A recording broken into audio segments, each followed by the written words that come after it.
Is it a video game? Some games I come across seem to evoke that question, and everybody from friends to anonymous online commentators seem to want to jump into the discussion. Well, it's less of a discussion, more like a final declaration of opinion. It's not even a real game, they say, or, of course it's a game. The smart folks over at Extra Credits, an amazing video game vlog if you haven't heard of it, dedicated one of their videos to discussing the harms of asking if something is a game. They claim that asking the question, is it a game, can only limit us. Why even have this discussion, they essentially ask?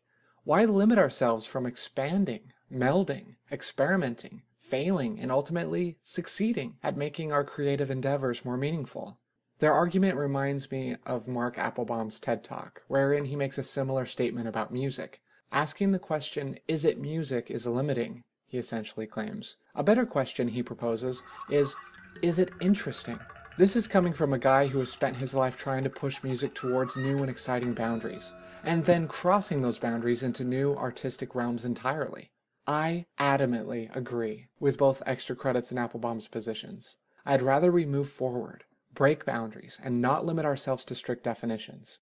Does this mean that definitions are useless? Absolutely not.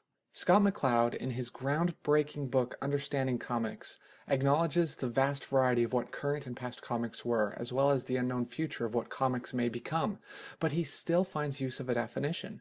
He attempts to create a definition that aids others in learning about what comics are, and what they're capable of, while leaving plenty of room for the medium to grow past, challenge, and eventually break his definition.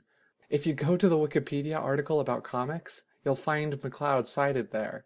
His definition is beautiful, and even though I disagree with a portion of it, I find it a worthy effort to help describe comics and the medium's potential. Now, back to video games. What do we gain from a definition of video games? Simply, it allows us to describe the medium to those less familiar with it. That's it.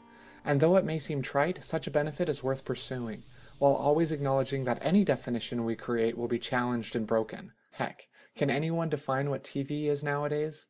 Especially with the advent of online-only shows like House of Cards on Netflix. And that's perfectly fine. Video games can break definitions, but a definition is still helpful. Unfortunately, I don't feel nearly qualified or experienced enough with games to offer my own definition, at least with any confidence. The people at Extra Credits calls them interactive experiences, and I think that's a great start. If I were put on the spot, I would describe video games as interactive, digital experiences from which we can derive artistic fulfillment, meaning more than just pragmatic experiences. A video game can be fun, horrible, scary, enlightening, introspective, communal, and the list goes on and on. To sum up, my definition has 3 parts.